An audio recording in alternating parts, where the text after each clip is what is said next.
know you spazzing.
1990, this shit's fire.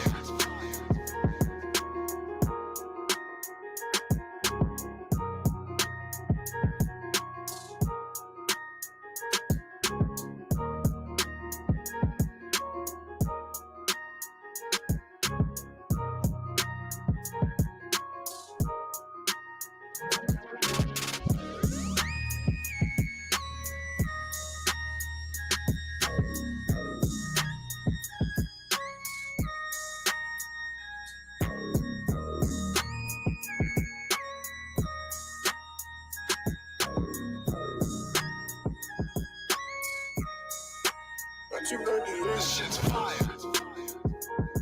This shit's fire.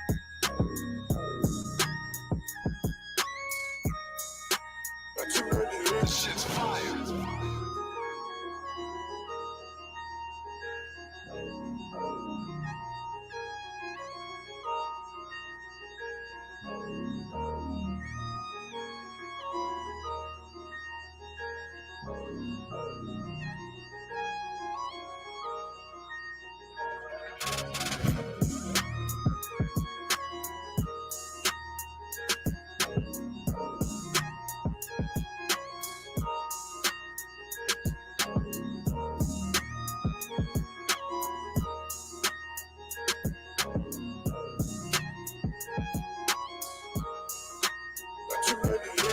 fire.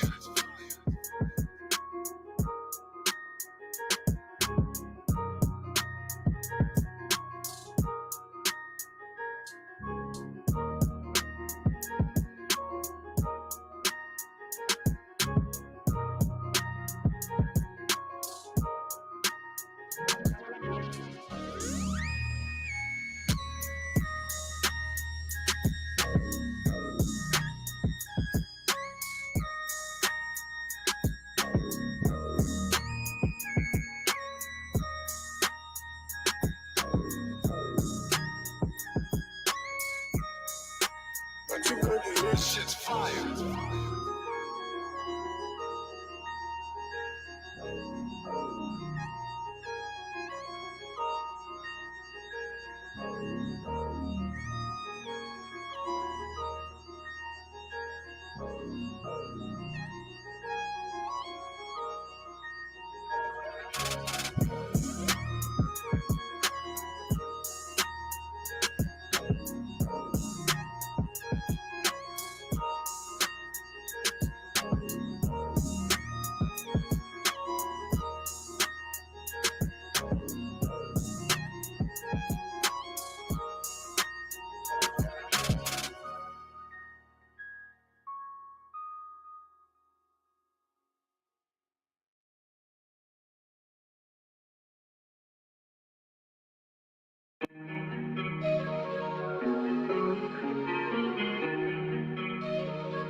Everybody.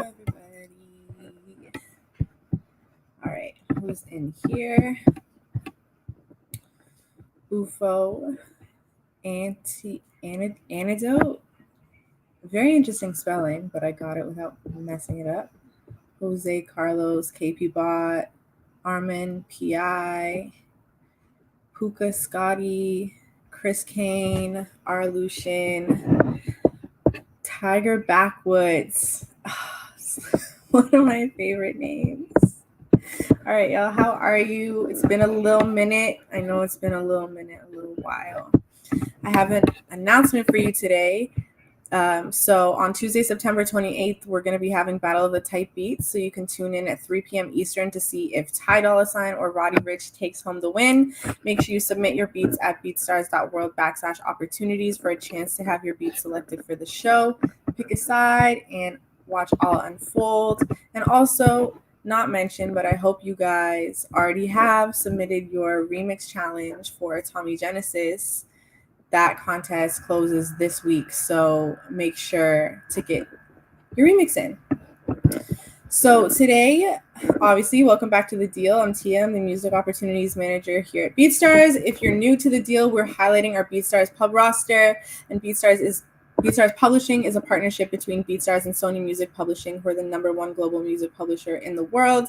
If you're interested in finding out more information, including how you can sign up for BeatStars Publishing, you can head over to beatstars.com/publishing. And don't forget to follow at BeatStars Publishing on Instagram for some free industry game and to get better acquainted with some of the talented producers on our roster. This week we are hanging out with Chew, but if you want to rewatch this interview, you can check it out later alongside all of our past shows and BeatStars content, including tutorials on our YouTube channel, youtube.com/official BeatStars. And don't forget to subscribe to be notified of new uploads. I'm going to apologize before we start this interview, guys. I don't know what's going on with my fridge, so if for whatever reason y'all can hear that buzzing in the background, I am so sorry. There's nothing I can do about it today. But let's bring Chew into the room. Everybody give Chew a warm welcome. Hello, sir. How are you? Ooh, I can't hear you. My bad. How are y'all doing?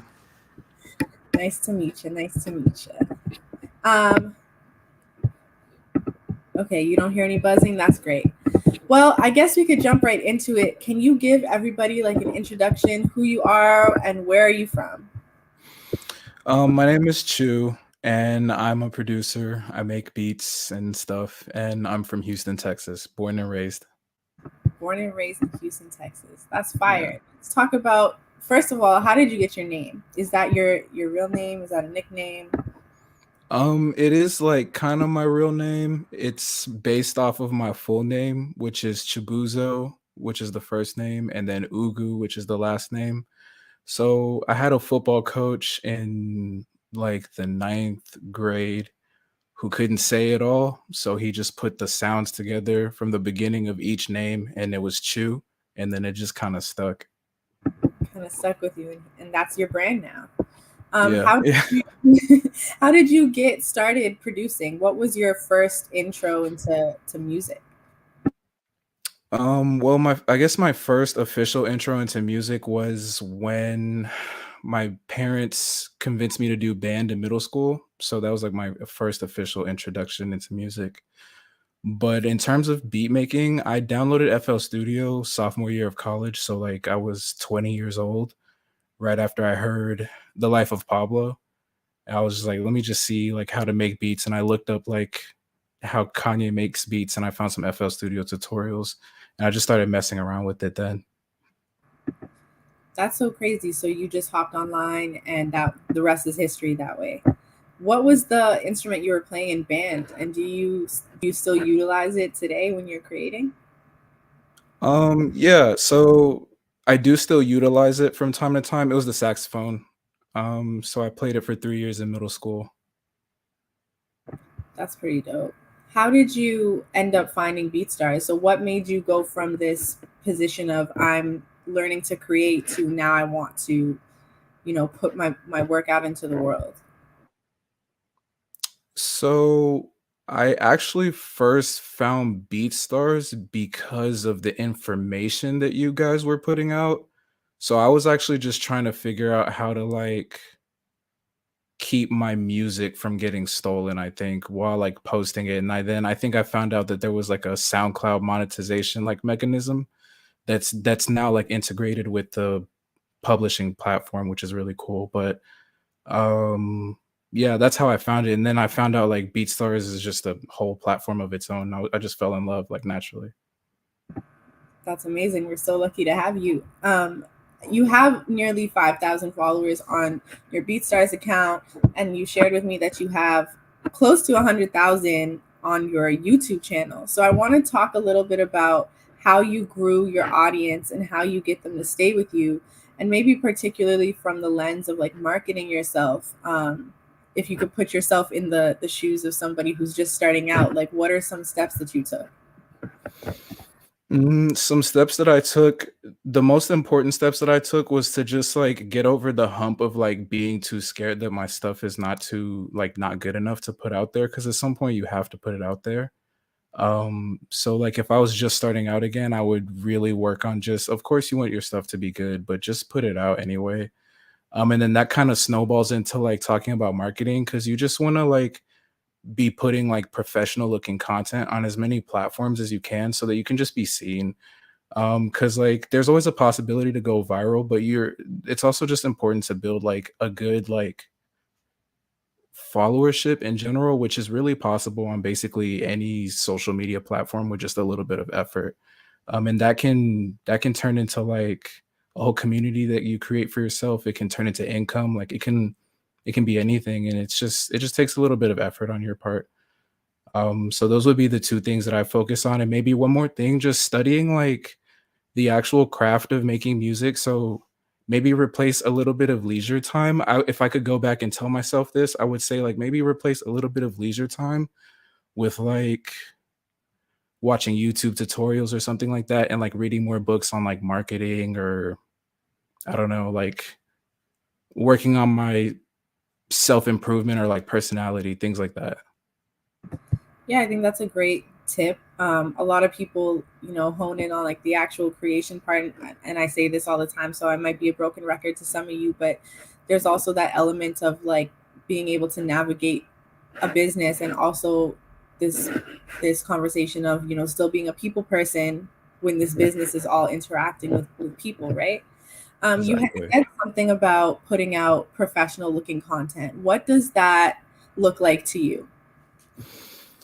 From my perspective, professional looking content is also like, because we're producers, professional sounding content. So like just right off the bat, like making sure your beats sound good. Like it's not all about like how much money you spend to get the material to make your beat. Like because you can accomplish a lot with like free tools. That's very possible. But just at the end of the day, making sure that you put your best foot forward with the actual like music that you're putting out, because you can't, like, the beats are just the first thing. And then just like finding the best way to present it, so making sure it looks good on whatever social media platform you're posting it on. Making sure you have like good art, like relevant art, stuff like that, good keywords and titles and captions for the stuff that you're posting and creating. Yeah, I think those are all really great points. I know, like looking at your YouTube channel, it's even the way that you have like your thumbnail set up and everything. It makes it easy to understand what people are clicking into or coming to listen to or look at. How are some ways that you've been able to stay consistent with the way that you post or the way that you tag? Like, what is the most key element to getting your music heard on the platforms that you're using? Mm, consistency, I would say. Yeah. It's like I feel like not too many people are actually perfect in terms of consistency. So I just try to be like as close to perfect as possible. There are definitely like some droughts where like it's just hard to put out like as much content as I would like, but just like not letting things completely like fall off to where like I haven't posted something like in a little bit. Like I try to post weekly in terms of beats, and try to post at least monthly in terms of tutorials. And then if I can do more than that, then like that's a really good thing. But like those are kind of like my bare minimums that I try to really like stay true to. And then on other platforms, just trying to stay active on other social media platforms. Like I'm not like crazy about social media like that, but like it's very, very like valuable in terms of like actually connecting with people and building relationships. So I like it for that reason. So I just try to like nurture those things as well, just posting like consistently relevant content on those platforms as well, like Instagram, Twitter. What's another one? Snapchat, but I've kind of stopped using that recently. Yeah, I agree. I'm not a huge social media person either, as far as like posting and being out there and stuff like that, but it's one of the greatest tools that have ever been provided to us as far as I'm concerned. I'm interested to know, like, if you can remember what your first beat sale was, and who would have bought it? Can you tell the story about that? I actually remember exactly because I'm still like kind of cool with the guy who bought it. He's like an awesome artist. He's a really cool guy. But like, cause I was going crazy when it happened. It was 2017, like August, like 25th. Like I had just started like my senior year of college, and I would like really wanted to do the beats thing. And like I was always checking like my email to see if I was gonna get a sale. And then like I got that first sale on that day, and I was just like going crazy. Like I literally like kind of just left class. I was like, I think I think I don't want to go to class anymore today. And I was just like really, really feeling myself. The guy's name was Kunden Wright, Kundeen, and then space Write. And he bought it like a couple of beats for me from like for like $40. And I was just like really, really happy because I had just invested in like the BeatStars like pro page. And it was just like that was the first time everything just like clicked together. It just like it was maximum euphoria. It was awesome.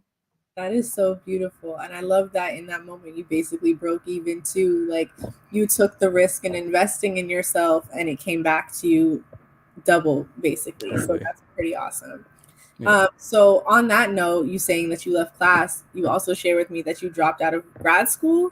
Yeah. So what were you studying and what was that turning point for you where you're like, all right, man, I'm off this. I could do music. So I was getting a master's and PhD in epidemiology and biostatistics. So that was like fun, I guess. My soul to say all that. It just took me out to wrap my head around it. Yeah, it's a lot. They're just basically like the people who work at the CDC and like keep track of like disease rates and stuff like that. So it's actually pretty cool, but I just like making beats like way more. So that was at the point where like I had built a lot of my platforms up a lot. Like I built my email list, I built my YouTube channel, I built like Twitter, Instagram a little bit, and I was like making consistently like a few $1,000s a month. Like I had done it for like a year straight and maybe like almost a year straight. And like, I don't know, like I realized that the less I went to class, the more money I was able to make. So I started going to class less and less. And then one day I kind of just stopped going. And then another day I got a letter saying I would not be welcome back, due to not coming to class and not, taking like turning in the assignments because I wasn't going to class, so I wasn't turning in the assignments. So I was like, cool. I guess I'll just like do the music thing. Cause the thing is, and this might be a lot. This is kind of like going overboard in terms of answering the question, but No, please. I love hearing people's thought process like this. right, right. Thank you. And yeah, I was just like the job I was studying to get was like wouldn't have been a bad job, and with like upward movement I could have maybe eventually been making like a decent six-figure salary, but it's just like the starting payout would have been less than what I was already making while still in school. So I was like, what if I just try like really hard, like treat it like an actual job and like focus all that time to studying? Cause it's not easy to like stay in school with when you're getting a PhD. Like, and I was on scholarship too. So my grades couldn't be bad. So that takes a lot of time. So I was like, let me just think about like if I put that time towards just making beats and just towards like learning to be like a business, like let me just like bet that time on myself instead of on my degree. And it paid out. Absolutely. I love this story so much because you being in grad school, you're almost at like the tail end of your academic journey in this way where you've already come all this way to even be able to study for a PhD. So, first of all, congrats to you for getting there as far as what you thought your career was going to be. But I Thank love you. that you like took this chance on yourself and just said, you know what, no, like I can do this thing, especially because you had proof of concept already doing it. So how are you able to communicate this to like your loved ones if that was like something that mattered at all? And then I want to know what were some of the steps you took to maybe shift yourself into this full-time career as a producer where you weren't able to allocate the time before. Um, right. Okay. So my loved ones were not crazy about it. I can't, my brother my immediate younger brother was actually pretty happy for me. He was like the only person, but my parents naturally were scared, like naturally. My girlfriend's parents were scared. My girlfriend was scared. Like everybody was like worried because it's a risky thing, and like from their perspective, that's kind of like a wild thing to say. Like, and you gave the context excellently, like going all this way with school just to say, oh, I'm just gonna like make music on my laptop now. It's like kind of wild to hear from their perspective. So I get it. But yeah, they weren't crazy about it. It definitely took like demonstrating to them that it's actually like a viable source of like sustenance. And then they kind of saw like, okay, like he's not crazy. It's actually just like it's work, but it's not traditional work. So You already had the literal receipts to prove it. So, so there you go. exactly. Thanksgiving was fun that year. For sure. That's when you announced it? Yeah. No, that's demonic. How could you do that to them? Not over the turkey. Okay, so then from there, how did you shift into reallocating your time and making sure that you could commit to this full time? It took learning that I had to discipline myself because there were a few days, especially right at the start, where like most of the time was spent like on my PlayStation when it should have been spent in a book reading about business or, you know, on YouTube studying beats or making beats actually. So it took just seeing that like my income could still decline even though I was focusing all that time on making beats. I actually had to get up and treat it like a business. And then from there, just like studying the correct material of like learning how to allocate that time. So I would say I put 40% of my time towards making music, 40% of my time towards studying how to like market that ability, and then like 20% of the time doing like whatever else comes to my heart. And that's kind of like a very basic breakdown of it. No, and I think that's a perfect like way to schedule yourself, especially for those who are looking to make the same decision or are considering it. I think having this understanding that you literally cannot be in front of your computer all day solely making the music. There's a lot of other elements that go into it. So congratulations, I'm really happy for you that you were able to make that move, and that, you know, everyone around you came around to the idea, but you took that bet and like you placed the bet on yourself, sorry I should say, which is absolutely insane. So okay, I guess my next question then is for the person who may be in the same position you were in, where they're like, nah, this is not it, like I do not want to do this. What advice do you have for them in making that step? Um,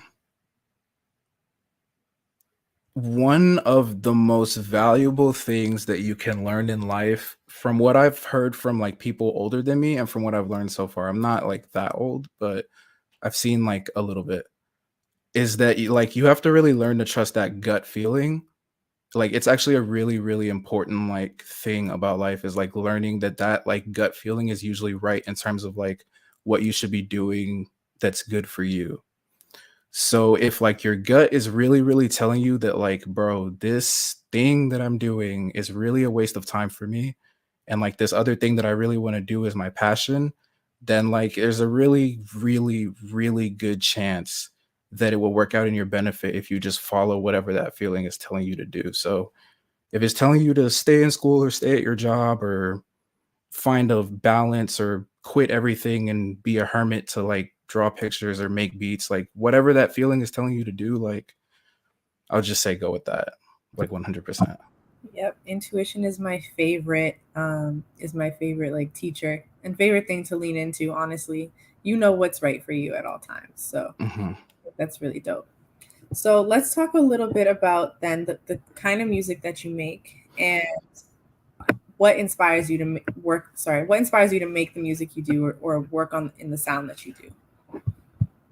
Okay, yeah. So I make like pretty contemporary trap music, generally speaking. I do like pop stuff and R&B as well, but I'm really, really inspired by like Kanye West, Travis Scott, Wonder Girl, Logic, Six, people like that. So I make music very similar to like Toronto, like bass trap almost. So that's like my favorite type of stuff to make. Toronto is where I live, so shout out to my city. I'm glad you Hey. found. Hey. Yeah, there's this very as far as like Toronto sound goes, or there was a period of time where it was more specific to this, but like a lot of like, I guess it's kind of like dark in a way. A lot of 808s, a lot of bass, a lot of all of that. So yeah, I'm excited to play the playlist that you have for us today so that everyone can hear that. So what is it about the Kanye West or the Travis Scotts or the Wonder Girls of the world that, you know, what is it about their sound or their creating that you're attracted to? Right, because it's like you said, right? It's like it's dark, and I feel like I like that vibe a lot, but then there's something like a little bit deeper about it too. It's like dark, but it's like implicitly emotional at the same time. It's like not all in your face, but it's like it's just really subtle, like in conveying like many different types of emotions depending on like how you approach the type of beat you're making. And I like it's a very deceptively like versatile subgenre of like trap production. I really really like it. Yeah, that was the most perfect description anyone's ever given. And I think the same way where you're like, um, depending on how you approach it, is the vibe it's going to give off. I also think that once the music is out into the world, it's really up for debate on like how you feel about it in that moment too.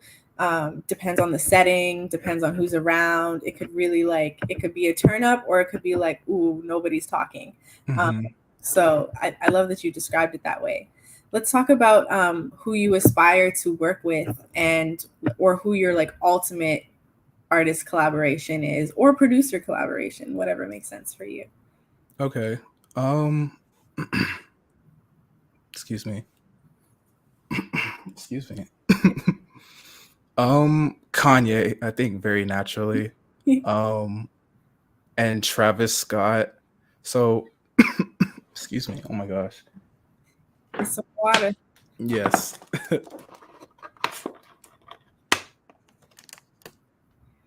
not the gallon. Excuse me. Excuse me, y'all.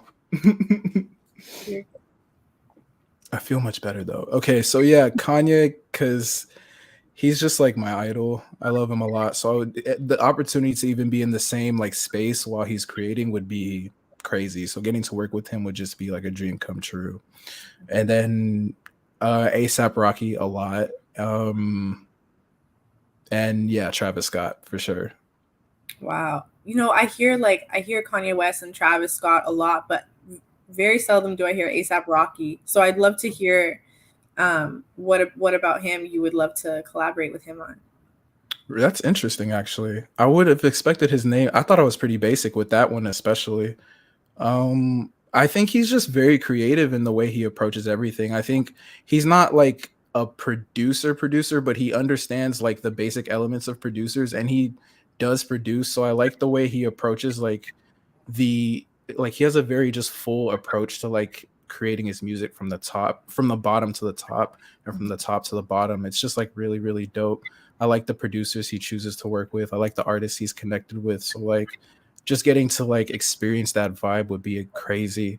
Also like I was backstage with him at a concert when I was in college and he like said something that was really really inspiring to me. So I just like him for that reason. I feel like he's an inspiring person in general. So I would love like the opportunity to work with him.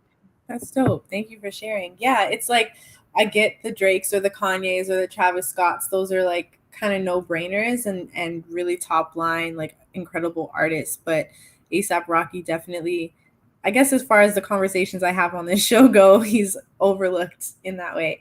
Let's talk about some of the credits that you have. Maybe you could talk about what your favorite credit to date is or what song was most fun to create. Hmm. Okay, cool. Yeah. I think my favorite credit would actually be hmm. I guess I like Utatsuko, and I feel like I'm saying that wrong. I'm not South African, and a lot of South Africans have told me I say it wrong. But yeah, that's the song that I had in South Africa with Yanga Chief. I like that one a lot just because of how it all happened. How did it all Teeth. Okay, yeah. The song Yeah. for everybody so you guys can check it out after the show. Go Okay, ahead. yeah. So the artist Yanga Chief literally just bought the beat on from YouTube. Like he heard it and bought it. And it was one of my earlier sales, so I remember seeing it come through, and I didn't think much about it. I think I spent the money on like a burger or something. I didn't think much of it, and then like a year later, he like was I didn't even he didn't even tell me. I don't think the song just started going crazy, and people were commenting on the beat on YouTube, like links to the song, and I like checked it out one day, and I was like, oh my god, like it's got like 1 million views on YouTube or something. Oh my And I was like, yeah, it was like crazy to see. And like, I searched it on like a bunch of different social media platforms, and I just saw that like a lot of people were talking about it. It was like on MTV in South Africa. I was just like, God. this is crazy. So I reached out to him, and he was like, oh, yeah, like the song ended up doing good. And I was like, okay, like you could have told me that a little earlier, but like, I'm glad I still found you. Yeah, So cool. And we just ended up working it out. And yeah, that's dope. Like honestly, one of my favorite things about knowing that you guys are able to like put your music up for sale for access is that you guys could just wake up one day with a platinum hit and not even know it. And the amount of times that's happened to people off of BeatStars or their YouTube, like it's unruly it's how like crazy. accessible your music has become. And I think that's really dope. So how have you've got another song with him. So I'm just wondering like how have you been able to maintain that relationship at all? Just like keeping an open line of communication, I think is the most important thing. And actually, that's like just a random tip. I feel like it might be basic, but just keeping an open line of communication, you don't always have to get something out of it, but just like making sure like information can be exchanged between both parties, I think is the most important thing. Cause I think we have like 4 songs together right now, which are all those placements. And then I still have like 2 more dropping with him by the end of the year. So it's just like, it just happens through, yeah, getting that first one and keeping it open. And you said he's in South Africa, right? Hmm. So even just like knowing that you're on basically another side of the world or another side of the globe, and able to keep that line of communication open is so important. Especially so many things get lost in translation, especially in the music industry and what have you. So I hope you guys are taking notes right now. Bufo has a question, and I'd love to ask this. He said, I Sure. know he has a lot of super dope sound kits that he shares sometimes through email marketing. Can you please tell us about some lessons learned after having released multiple sound kits? That's a really cool question. Okay. One lesson that I've learned about releasing sound kits is that branding is more important than like I think branding is more important than people realize about the sound kit. Like you want to have dope sounds, like for sure. Like that's important. You want to have unique sounds, of course, unless it's a stash kit, which is also okay.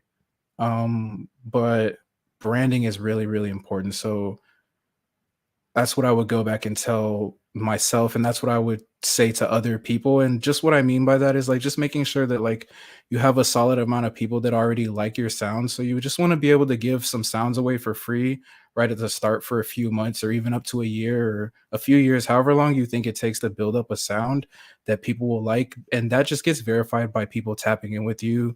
Your lists are growing, your followers are growing, and people who are interested in your samples are growing. And then when you get to a point where you're confident that you have a really, really good product and you have a good following, then you can start creating things that you want to sell. But it's really, really about that branding and have finding really good ways to present it. Again, it's the same way as presenting your beats. You want to present it the same way as if you're dropping like a beat. You don't want it to just be some piece of trash in your catalog. You never want garbage in your catalog. And it's the same thing when you're making kits. You want to treat it the exact same way. They even have potentially more to offer you in terms of longevity and payouts if you position yourself properly. So, yeah. That's awesome. And then, okay, sure, I'll take this question as well from King Swisser. I'm working on a sound kit. What motivated you to make your own, and how long did it take you to make your first one? So my very first sound kit took like 4 or 5 months because it was all original sounds. And that was a really, really good one. I was really, really proud of it. And I released it for free and it got like a decent amount of downloads. So I was just motivated by like, because like I saw that like it was when the producer community, I guess, started really, really growing on social media a few years ago. And it was just cool to see everyone tapped in with each other and seeing that like you could just give dope stuff to people and like they would actually like fuck with it. So it was just cool to see. So that was just the most motivating thing to me was the community about it. That's beautiful. I love all of your answers. Thank you. Something I want to kind of rewind back to on this topic of artists and collaborating with artists. I feel like you might, no pressure, but I feel like you might have a good answer for this. But what are you looking for in an artist when you collaborate with them? I mean, obviously, you're more accessible by way of the fact that people can just buy or lease your beat. But if you were to go seek an artist specifically, what do you want to, what kind of chemistry are you looking for, basically? Like energy. Like I really love energy. Like I feel like high energy, like people with just a crazy amount of energy kind of get a bad rap, but I really like people like that. So like just like if you're willing to like do whatever it takes to put out like the best product possible, like you don't have to have the best stuff, you don't have to be the best artist, you don't have to have a big following or anything like that, but like if you're just like you clearly like put effort into your craft and you like you make a good product and you just want to make good music, like it's just the vibe and like the energy. It's just I love like high energy. I like making dope stuff. Okay, so I guess the same question because I know these guys are going to ask, but what about collaborating with other producers? Are you open to that? And what do you look for in order for a collaboration to work? Yes, I'm always open to collaborations with other producers. Actually, people can send me loops whenever they want. I have a whole like loop email. It's loopsforchew@gmail.com. The four is like the number four, not the word four. And you can like send me loops there like literally whenever you want.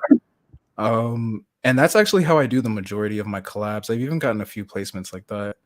Um, I also do like paid collabs just because like I like giving people the opportunity. It's like it's more of like a promotion thing than anything. I like giving people the opportunity to like leverage my network if they're willing to pay for that opportunity. And I'll post the beat either on my email list or my YouTube channel and also allow them to like send the beat to like my network of like artists that I work with. But like I'm not like crazy about paid collabs for like a bunch of reasons, honestly. I like more so just like working with people based off what I like when I hear it, and then like based off of maybe the vibe that I've like built with the actual producer.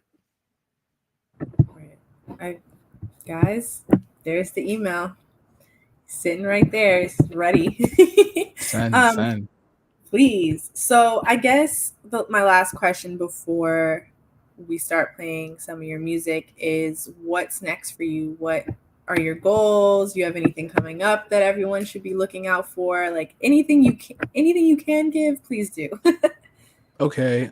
Yeah. So I have some dope placements dropping in general by the end of the year. Like I already talked about the couple of ones I have with Younger Chief. So that's dope for the South African people or just people who are interested in like my brand in general.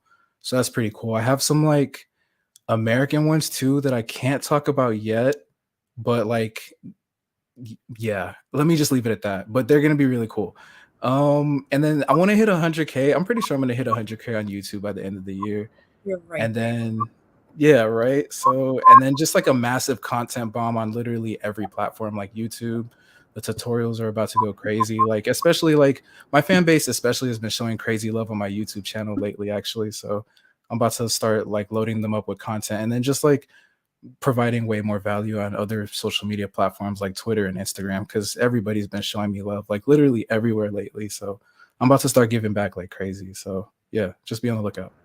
Yeah, you got to leverage that community that you've got, which is ever growing. You're going to reach all those goals, and I can't wait to hear what you put out for on the American side of things that you can't share right now. But with so that, much. let me go ahead and share my screen. All right, can y'all see? Let me switch this. I Every time I open this, there we go. Okay, guys, so you know the drill. We're going to start playing Choose Beats on the show. So make sure you let us know who you hear on the beat, if you've got like a fun kind of tight beat name for it. I know the guys in the chat have that on lock, so you can follow their lead. And also you can rate it out of 5 emojis. Let us know what you're feeling about it. And Chu, please, if you have any really great stories to share about why you made a certain beat or anything along those lines, please feel free to jump in. But which one would you like to start with? Okay, cool. Let's start with Protect X Piece. I like that one a lot. All right, 10,000 plays. That's pretty crazy. Let's go. You guys can hear it?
It always hurts when the beat is fire and you have to stop playing it for time purposes, you know?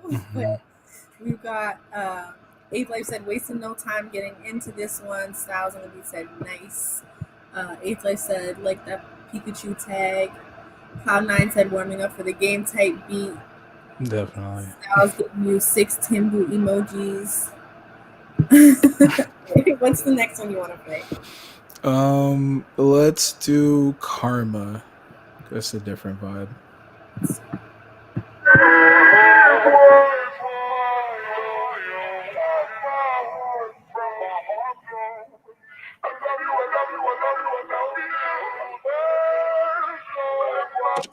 Receiving incoming transmission. Hey, yo, Ped, man.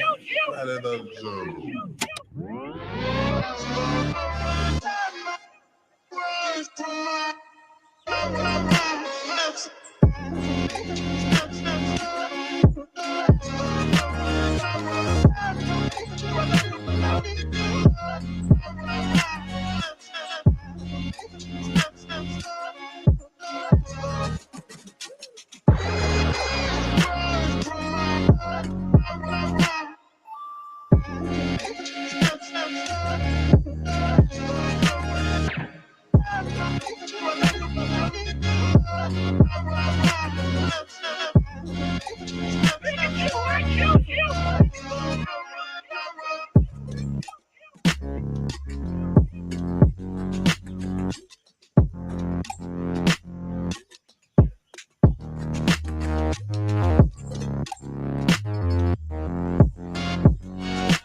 The verse face. Why the Natasha Bedingfield flip? Oh man, that's like my favorite song of all time. Like seriously. Yeah, like that song used to play so much. I forgot what year it dropped. Maybe in like I don't remember, but there was a fall where it was playing on MTV like every day and I just heard it all the time and I just really like it. So I always wanted to do something with it musically. I would play it on the piano, so I just had to come back eventually being a producer and try to sample it. So it came out like okay, actually. I fuck with that beat a lot. Yeah, everyone was saying how creative and flip this was, and Miles Got Beat said very Kanye-esque, which is the highest compliment. Yeah, thank you, man. So dope. All right, so what track do you want to play next? Let's do Silent. All right. Y'all think it's just about us in here, but this is about the present fucked up system designed to keep niggas down and shit. Y'all wouldn't know nothing about that. What about you, little nigga? You know about that? Yes. Oh, you know about that? Tell me what you know about that. Tell me what you think about that.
Okay, so a lot of questions have spawned since since playing these beats.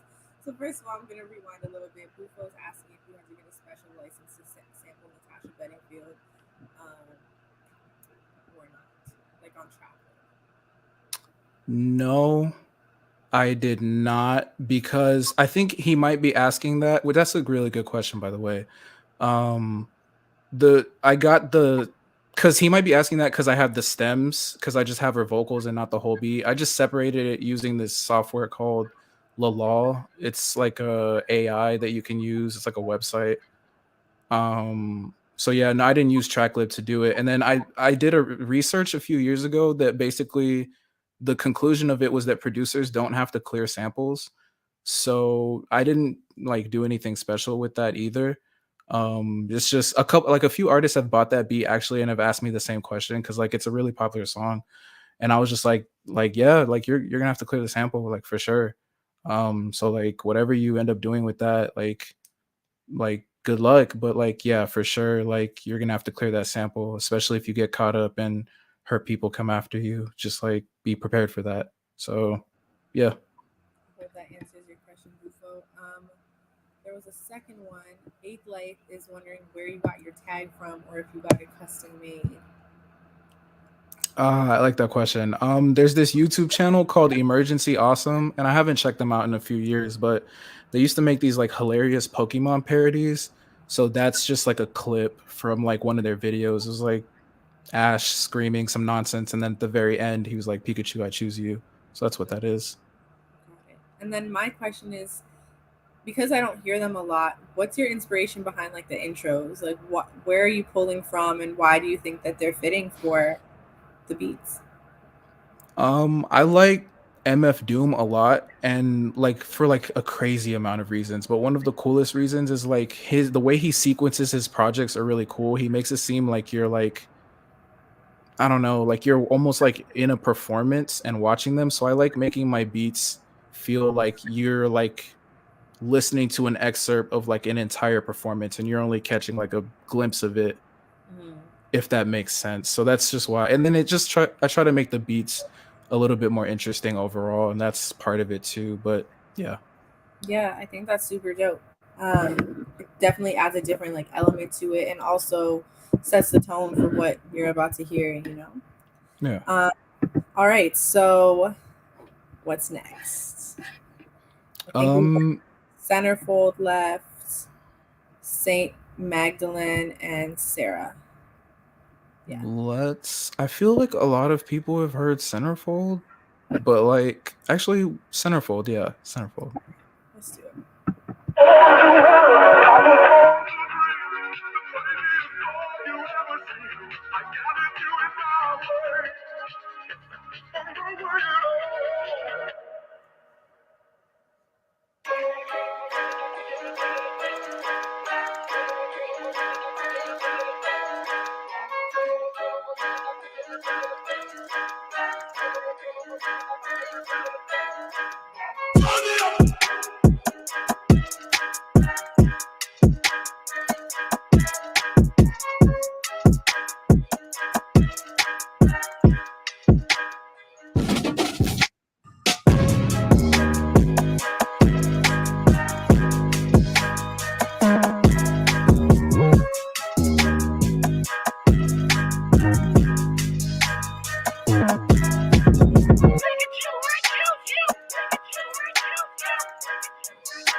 Okay,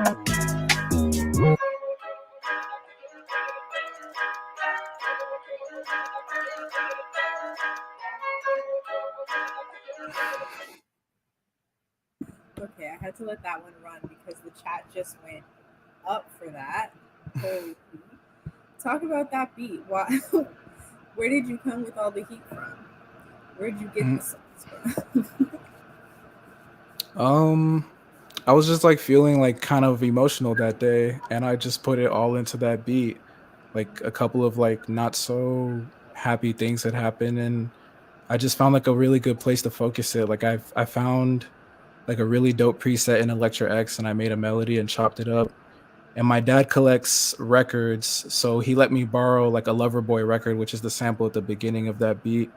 And that all that just kind of inspired that product, which I like that beat a lot. That's one of my favorite beats, honestly. Pressure makes diamonds. Look what we got. It's fire. Okay, 2 more to go. Let's do Sarah, please and thank you.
Whose vocals?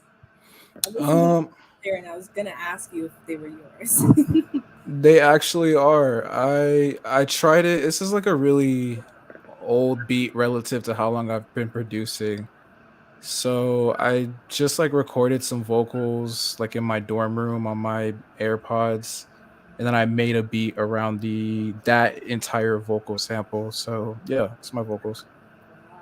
It was giving like Tyler or like Kid Cudi, you know what I mean? As far as vocals go. It was literally my vibe. Thank you. Okay, well this is your last beat of the day. Any final words for this last beat? Nothing other than honestly, it's an experience from start to finish. So if we don't play the full thing, I would say go listen to it, because we have time to run the full thing if it's what you want to do. Yeah, sure, let's do that. Honestly, yeah. All right, cool. Let's run the full beat. Yeah, thank you.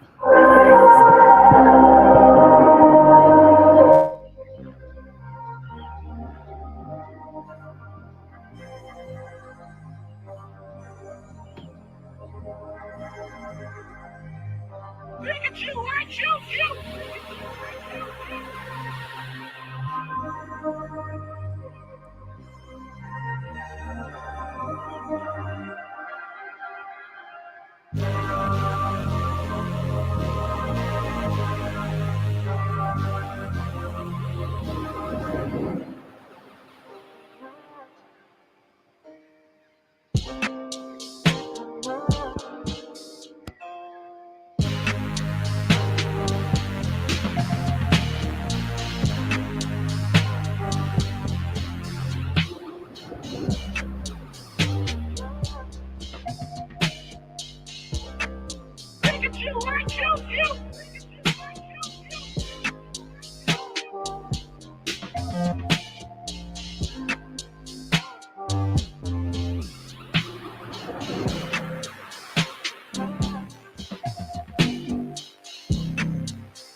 Whew. Wow. I'm like looking at the chat and everybody's really going up for you. I'm so excited. If like, hold on, I'll retag the or choose Beat Store and social media links. 1 moment, so everybody can have it. Super fire! Like, how did you or why did you make that beat? What was going on that day? How are you feeling on that particular day? First of all, thank you very much, guys. I really appreciate you guys a lot. I think, gosh, that day that I made that beat, I was in Costa Rica and it was last March. I was in Costa Rica and our flight back got delayed because like the whole virus thing had started. And I was like really, really upset and scared at the same time. Cause I was like, oh my gosh, like I'm gonna be stuck at this resort and they're gonna keep charging me. And also I can't get back home. So I was just like, I don't know. I'm just gonna put it into this beat. And I made it, and then it came out like that. Which it's like a lot of chaos in it. Is like if you can feel like how it's jumping all over, it starts kind of under control, and it just explodes into madness. That's kind of how I was feeling. Yeah, I started here, and then all of a sudden my shoulders were moving, and there was so much happening. Jessica Price in the comments says, "I bought many of Choose beats." Well, shout out to you. Oh my God, major love. Thank you so much. Like literally, thank you so much. I love you. Chu, you've been such a joy to talk to today. I really appreciate your energy and your insights. I hope that everyone found this conversation as valuable as I did. I really do appreciate your time. Thank you. Is there anything else you want to let the people know? I've tagged your Beat Store and your Instagram handle so people can find you, but anything else? Any last words of advice or motivation for everyone out there? Yes, actually. And thank you for the opportunity. The first one would be, you never know how difference making an act of kindness is going to be for you, but more importantly for the other person. It might just be a little bit of a karma boost for you, but for the other person, it could literally change the trajectory of their entire life for the better. And it's cool because it never works negatively. So, just consider that the next time you're about to do something mean, or if you're debating on whether you should go the extra mile to do something kind. It's really important. And then the other thing is, every morning you wake up and you lift your head up off the pillow, you literally have everything that you will ever need. Like, you don't need anything else. Like if you open your eyes and your head comes off the pillow, like you're good to go. Like you really don't have to trip about anything else. Like everything else is just like, is cool, but like, you have everything as long as you open your eyes and your head comes off the pillow. So Wow. I'm really on the verge of tears. You have such a soft spirit, and I appreciate you and all you said today. I hope you guys are able to take something away from what he just said and apply it to your life. Bufo, I'm so sorry. I don't have more time to get into any more conversation, but he did drop an email, and there's all his social handles and stuff. You want to go ask some questions, you know where to find him. thank you again for joining us. I appreciate you, and I'm wishing you all the best, and very much looking forward to what you have coming down the pipeline. You deserve all the great things. So just be safe out there and keep pushing. We're so blessed to have you on the BeatStars team. Thank you so much. And Tia, thank you. You were awesome. Everyone continue to show Tia mad love. She's awesome. She's doing a really good job here, man. This is really cool. Thank you. Thank you so much. Thank you. All right, y'all. So that's pretty much it for today.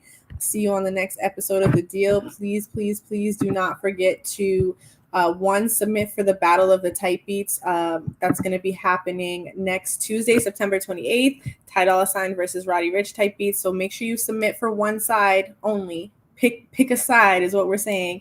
And also don't forget to submit for the Tommy Genesis Remix Challenge. That contest ends this week. You can go to beatstars.world/opportunities for all of that.